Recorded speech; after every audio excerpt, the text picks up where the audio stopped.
వరంగల్ జిల్లా ముత్తోజిపేటలో టెన్షన్ వాతావరణం కొనసాగుతోంది. డ్రైవర్ శంకర్ గౌడ్ డెడ్ బాడీని నర్సంపేట్ డిపోకు తరలించాలని ఉదయం నుంచి డిమాండ్ చేస్తున్నారు కార్మికులు.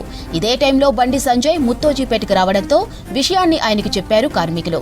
దీంతో శంకర్ గౌడ్ డెడ్ బాడీతో రోడ్డుపై బైఠాయించారు కేంద్ర మంత్రి. శంకర్ గౌడ్ బంధువులను తన వాహనంలో డిపోకు తీసుకెళ్లేందుకు ప్రయత్నించారు కేంద్ర మంత్రి సంజయ్. ఇక పోలీసులు బండి సంజయ్ వాహనాన్ని అడ్డుకున్నారు.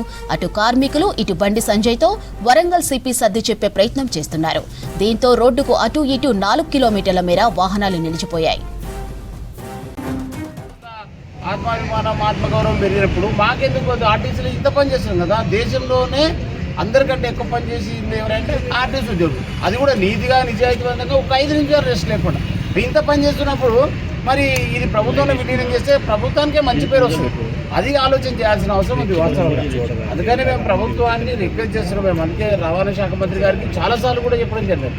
మేము కూడా కాంగ్రెస్ పార్టీ వస్తే మాకు మంచి జరుగుతుంది అనుకుంటాం, కానీ మరి బీఆర్ఎస్ పార్టీ లేకనే కాంగ్రెస్ పార్టీ చేస్తే మరి కాంగ్రెస్ పార్టీకి ప్రజల విలువ తగ్గిపోతుంది, ఆర్టీసీ ఉద్యోగులు కూడా తగ్గిపోతుంది కదా. అటువంటి విధానం వద్దని అయితే ముఖ్యమంత్రి గారు దీని మీద స్పష్టంగా ఒక 10 నిమిషాలు కేటాయిస్తే ఆర్టీసీ మీద సమస్యలు అనేవి ఉండవు. ఈ 32 కాదు, అసలు ఏది కూడా ఉండవు, అన్నీ అయిపోతాయి.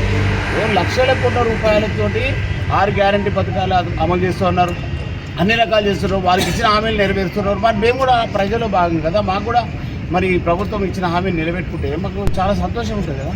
దాని గురించి మేము మరి ముఖ్యమంత్రి గారిని రవాణా శాఖ